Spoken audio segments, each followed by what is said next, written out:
y'all want to gather around, we'll do real quick introductions and get started before it gets too hot. Thank all you guys for coming today. Thank Amy and Mark for having us and putting this together. That's going to be a real fun day. Look forward to it. My name is Brock Griffith. This is my lovely daughter Willow. And we're going to be here today to help you a little bit with your horses. You know, this is a water obstacle clinic, but you know, that's just kind of the focus. That's kind of what we're going to be doing today, but it's not about the obstacles. It's not about everything that we can get done or accomplishing every single thing. It's about, to me, what horsemanship is always about, is establishing a better bond, a better relationship with your horse, better communication, better leadership and respect. And so that's the main thing that we're going to work on today, just like we do in each and every day with our horses, is establishing those things and improving what we have with our horses. So, you know, by using these obstacles, we're going to communicate with our horses. We're going to teach our horses that we can be the leader, that we are confident and competent, and we're capable of communicating with them how to go through these different types of obstacles. And that's what life's all about, whether it's a water obstacle, a trail obstacle, a flying lead change, a halter class, a fun show, a barrel pattern, whatever it is that we're doing with our horses. It's about communication and those horses allowing us, willingly giving us their body and letting us take the reins and lead them through the situation. So that's going to be the focus today. We got lots of cool and different ways to do that, which is great. So real quick, I want to go around and just have everybody introduce themselves. We've got a good group here today. I'm horrible with names, so I'll never remember all of them. I'm Reagan, and this is my baby, Nomad, and he's very relaxed at the moment. But sometimes, like with water, he just gets not weird. Like we can practice water one day, and like by the end of the day, he'll be like a champ, and then like the next day, he's like, "Wait, water? What's that?" So just kind of want to work with more consistency with him with that. Getting confident, little baby, getting confident in the world. That's what it's all about. Okay, how about you next right here? I'm Liz, this is Ronald, and we've been partners and friends for like 16 years. Awesome. I can depend on him most of the time, but once in a while he'll get a horse brain and squirrely, and then it's a whole, let's get the skills out and not be scared. Get the skills out and get it back. Yep. Well, that's great though that you recognize that and you see that. That's what it's all about. They're animals, you know, so they're not machines. They don't have an on and off switch. They have emotions and they have instincts, but us being effective leaders and partners should be able to get that back anytime, anywhere, any situation. Should. I heard that word. Should. My name is Karen. I'm from Waxhaw. Okay. He's 10 years old. I've had him 5 years. The Mustang, he was rounded up in Wyoming. He's very curious, and that's probably my biggest issue is his fidgetiness. Okay. So, but he loved doing obstacles. We were there 2 years ago. Yes, And, I thought I remembered y'all. Yeah, and we trail ride, take lessons, and I keep him at home. Awesome. So, you know, like with a horse like this, and real briefly, I'll try to just kind of address that. With a horse like this, he's real curious. He likes to do things. That's great. We never want to discourage that, but we never want our horse to let other things be more important than we are. So sometimes with a horse like that, he can be so curious about something that he just says, hold on, let me check this out. And you need to be the leader and say, hey, it's great to be curious, but let me dictate those things. Hi, my name is Colleen, and this is Chief. We board here, so we have the honor to board here. We're so happy here. And Chief is 20. We've been together for 9 years, and want to build on my horsemanship so that I can be a strong leader for him, and continue to build his confidence. Although he's 20, and we had some issues, I kind of laid off for about 2 months and kind of brought him back into work, and so it's almost like he's a 5-year-old again in some respects. So I need to build his confidence again and continue to strengthen my horsemanship. Looks like you didn't feed him something. I'm Christy, this is Bart, and I was here last year as a little pooper scooper, and man, I was just couldn't wait to get here for this year. Super excited. I've had Bart just 1 year, and so he kind of is a rescue as well. Totally different horse on the ground than he is under saddle. They're very much go-getters. And Okay. he's an all-go, no-low under saddle. Really? Okay. But He's just dead asleep right now. right. Don't let him fool you. People are like, don't believe it. I'm Judy. This is Sparrow. He's 2 years old. I've had him since he was 5 months. He's half Frisian, or excuse me, half Lusitano, quarter Frisian, quarter Clydesdale. So he's got some Baroque hotness in him, but I wanted to make sure that he had a good foundation because I'm not gonna get him under saddle till he's at least 4. And so every time I have some kind of obstacle class, I'd like to do it to get him more confident and calmer. So when he does go under saddle, he won't be as fast. Oh, yeah. It'll be easy peasy. He's used to following leadership and doing things and giving us those yes ma'am type responses and both with sensitizing and desensitizing, and doing it with the rider on his back will be nothing. My name's Candy, and this horse's name is Little Girl because I couldn't think anything else. I went looking to replace my my search and rescue trained saddlebred who went blind at 14, and I went looking for a gelding about 15 too, maybe around 14 years old, you know, a teenager. This is a 5-year-old mare. She's short, and what I ended up with. I haven't had her just about a year. She is certified search and rescue. She's extremely intelligent, and she hates getting her feet wet. Okay. Hates it. Perfect. All Sometimes the you- obstacles she didn't pass the first time the search and rescue was a water obstacle. Sometimes they have to get their feet wet. I'm Jennifer, and this is Figment. He is my new prospect for eventing. He's green, and I've only had him for like 9 months. So water, he's never really been trail ridden. We took him once, and water makes him nervous. A lot of things make him nervous. But he did really good. Yeah, he did good for his first time trail riding ever. We're doing a lot of groundwork and learning boundaries because he does not have boundaries.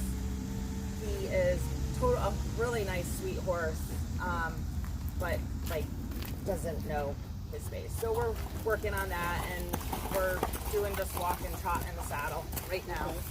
Hey, Brock. Hey, I'm Lori, and I'm providing Waxhaw. This is Tanner.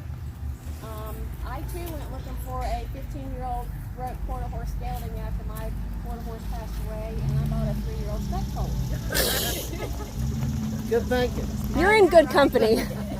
With the help of my friend Mark Hausman, Well, that was your first mistake. his apprentices. Just kidding. He's I love not you. here to defend himself. I know, right? Give him a break. Tell him.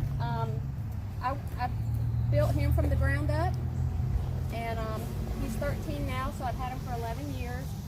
He loves obstacles.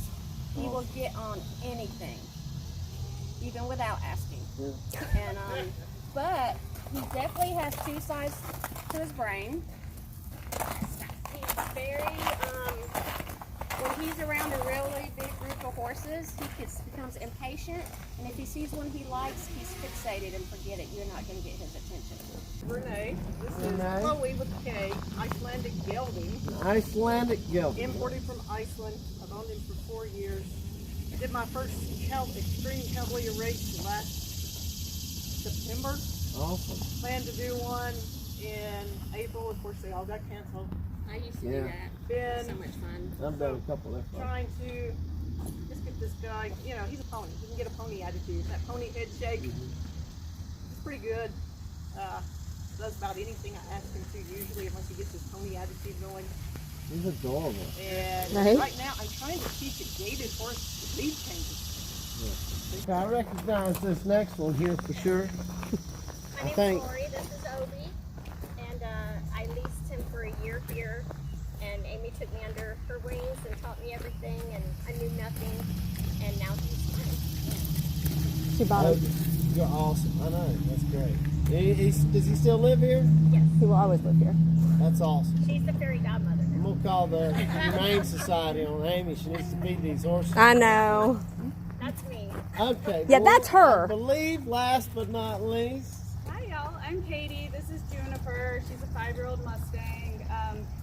We have been together for 4 months now, and she was picked up from the DLM last April. So April 2019 is when when my trainer in Colorado first put hands on her.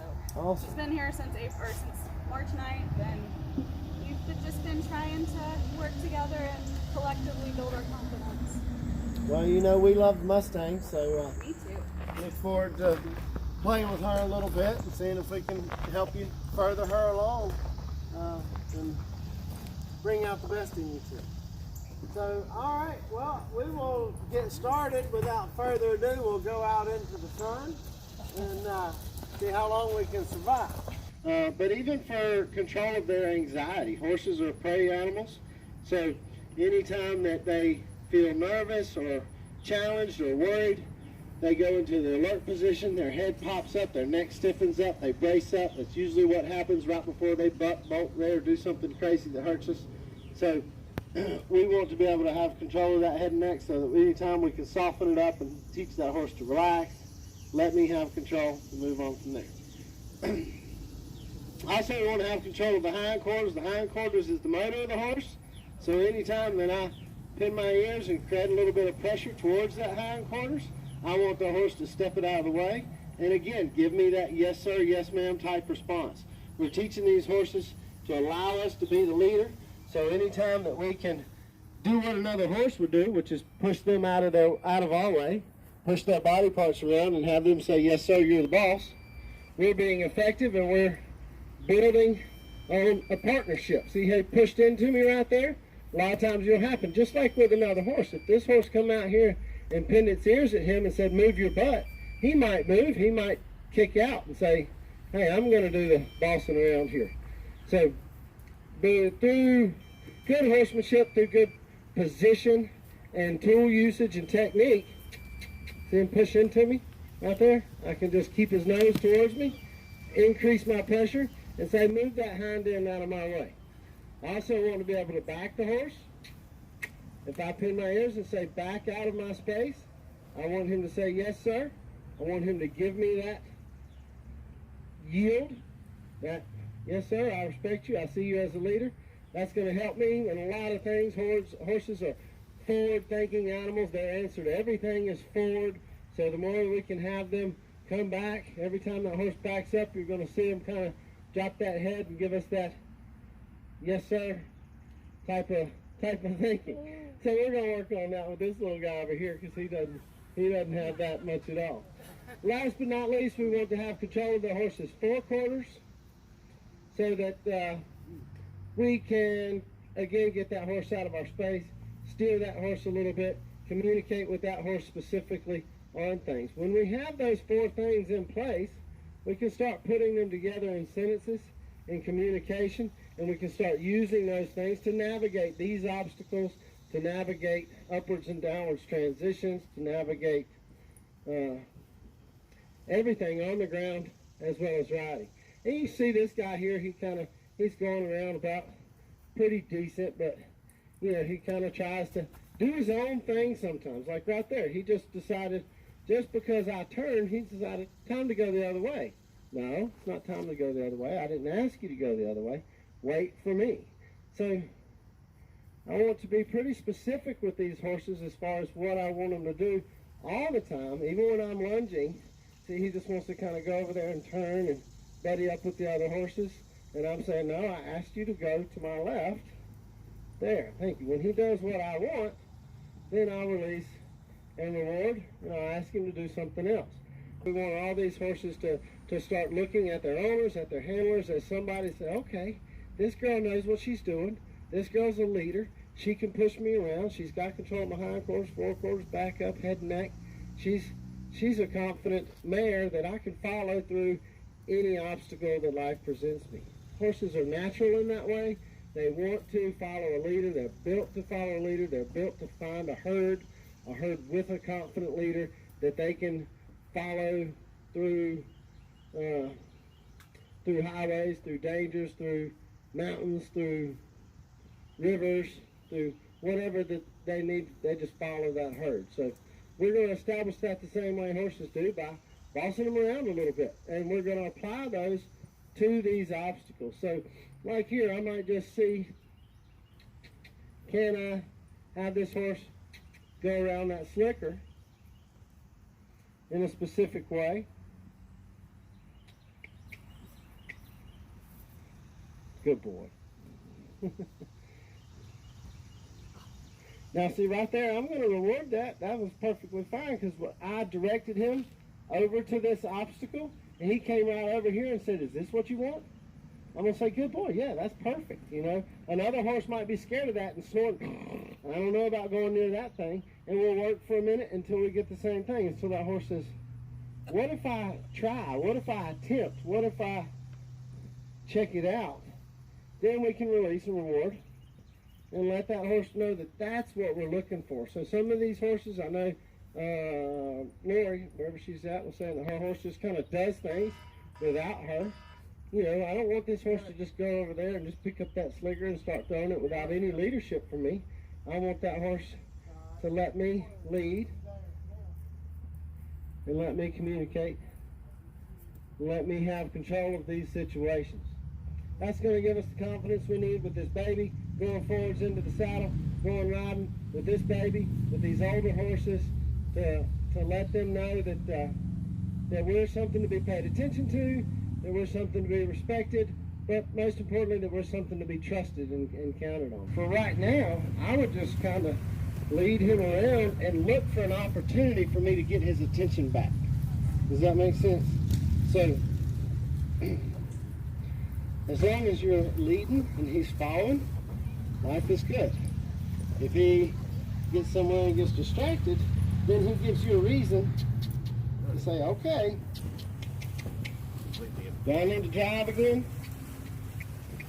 And we just use those opportunities not to punish him, not to have a problem, just to say, hey,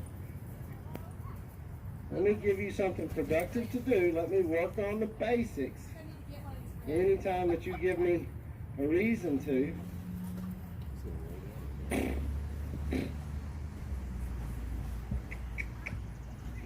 so every time that he kind of looks around or gets distracted or kind of says, hey, what's going on over there? It's not a big deal, it's great, but we don't want him to lose his attention with us. We don't want him to get the idea that any of these things, horses, obstacles, cars, any of these things are more important than we are. So one thing that we want to work on and pay attention to as we're doing these things, we don't want to lead our horse around and drag them through obstacles or let them go obstacles. We want to drive our horse around.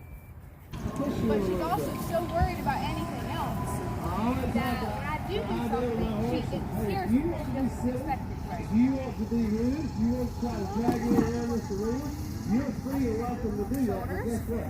It's a hot day. You're not going to get any reward. It's not going to be fun. Good.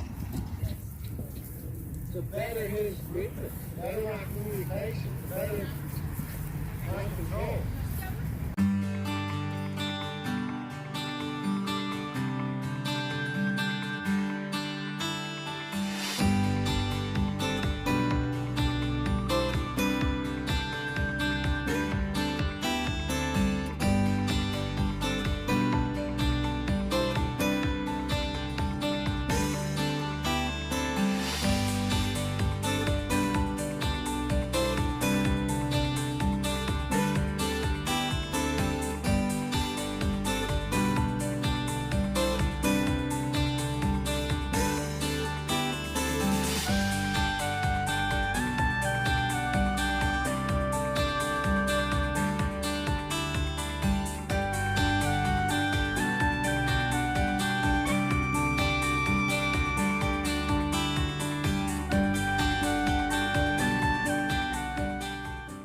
Just take him right back up there. Now go up there and just trot around in that dirt a little bit. Just trot, work a little bit of pattern up there. Trotting and turning, trotting and turning.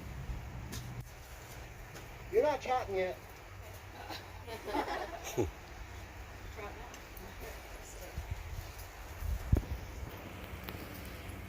Now just turn in and change it to your left. Just work him a little bit. The more we can ride these horses, the better. If he just walks over this thing or stands in it, he doesn't give us an opportunity. But if he wants to avoid it, we say, okay, great. I love to ride. That's what I came here to do. Thanks for giving me a reason.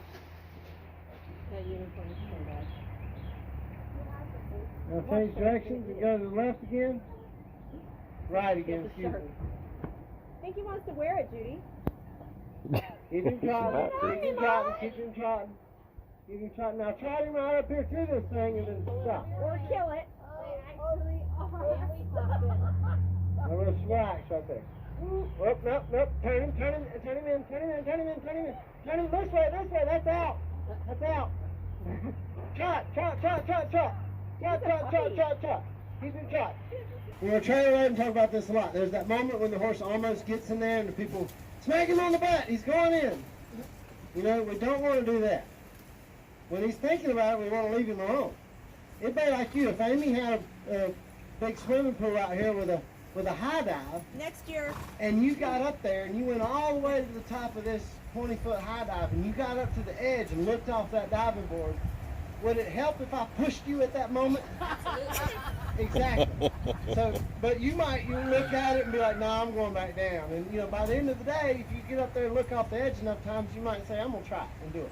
It's the same thing with these horses. When he gets to the edge, that's not the place we want to push him.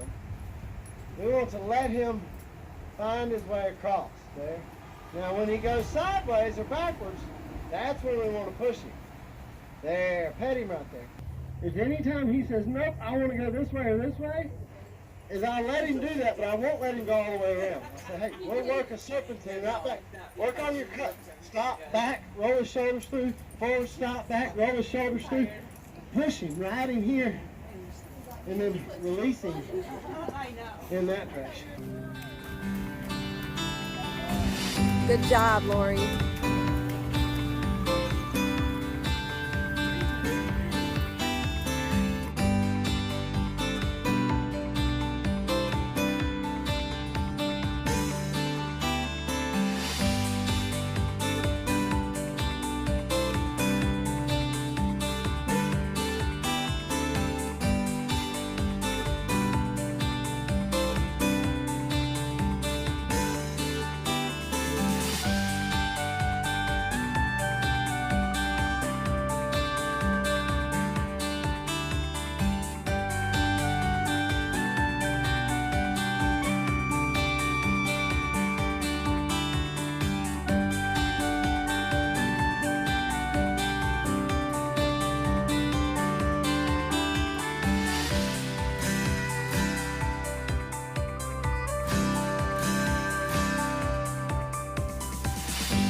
Now a minute ago, I was rewarding him every time he stepped forward, or every time he put his nose down. Once he gets good at that, I'm going to say, okay, now that you've got the idea, now the only way I'm going to let you rest is if you put a foot in it and keep it there. And he immediately put 2 feet in there, which is great. Again, this would be a good stopping point. We could back him out. We could go somewhere else. We could drive him on through. And I'm going to make sure that I give him a little bit of a rest time here so that he can understand that, okay, this is what you wanted all that time? Why did I do all that other dumb stuff? I said, I don't know, but I sure appreciate it. Drive, drive, drive, drive, drive. So those feet moved. The back feet came forward. Right now he's going backwards. Trouble. Trouble. He just tried to stick his nose up in the air and say, I can't hear you. I'm not paying attention to you. So I just took the little popper here right across the end of the nose and said, hey, remember, I'm not going to be ignored. I'm not asking you to jump off the cliff. I'm not doing anything that we haven't done a million times, but I'm not going to be ignored.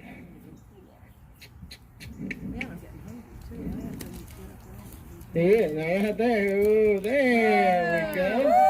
And see that, and sometimes it takes that little extra assertion to let that horse know and say, hey, you need to participate here. He's asking for it. Don't just ignore me. And as soon as and right there, he did that. What I love about that is he did that all on his own. He said, hey, why don't I just, so that just tells you he knew what I wanted.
I've got the skills that I need, the knowledge that I need. I'm a confident leader, and I can communicate with you through around these obstacles before we can go through